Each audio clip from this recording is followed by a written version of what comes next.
Déu vos guard. Acaba l'any de la vida consagrada disposat pel papa Francesc, que es va iniciar el 30 de novembre de 2014, primer diumenge d'Advent, i que finalitza el 2 de febrer d'enguany, 2016, en la festa de la presentació del Senyor. Durant aquest temps hem tingut ocasió de reflexionar sobre tants homes i dones que viuen amb alegria generosa i vocació de servei al seu carisma específic i formen part del tresor més preuat de l'Església. Estic pensant ara en les moltes trobades que he tingut amb ells des del nou abat de Poblet, a qui l'any passat vaig tenir el goig d'ordenar prevere, fins a la persona consagrada més anònima als ulls dels homes, no de Déu, que viu en un convent pregant per la salvació del món. A Catalunya són molt nombrosos els religiosos que van fundar congregacions diverses.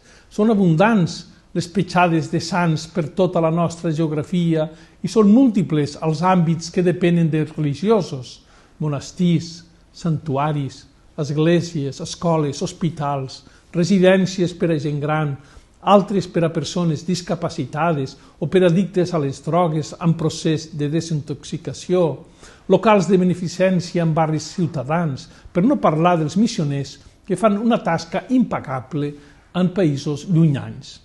El papa els va dir a tots: tant si el vostre carisma està més orientat a la contemplació com si ho està a la vida activa, sempre esteu cridats a ser experts en misericòrdia. Amb això enllaça l'any de la vida consagrada amb el de la misericòrdia. I és que els religiosos no s'allunyen de les preocupacions de la humanitat, sinó que demanen a Déu per elles i en la mesura del possible ajuden a resoldre's directament. Amb la seva forma de vida ens diuen on es troba el tresor amagat i la perla preciosa de la paràbola evangèlica. No estan en la recerca del plaer a qualsevol preu, ni tan sols en l'esforç purament humà per ser millors. Jacques Philippe, de la comunitat de les Benaurances, glosant l'espiritualitat de Santa Teresa de Lisieux, assenyala que si poséssim el nostre objectiu a ser experimentats, irreprotxables, a no equivocar-nos mai, a no decaure mai, és a dir, a no tenir necessitat de perdó, de misericòrdia de Déu i del seu exili, no estaríem en la lògica de l'Evangeli.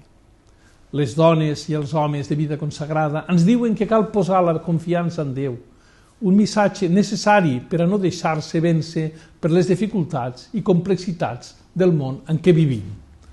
Adéu-siau.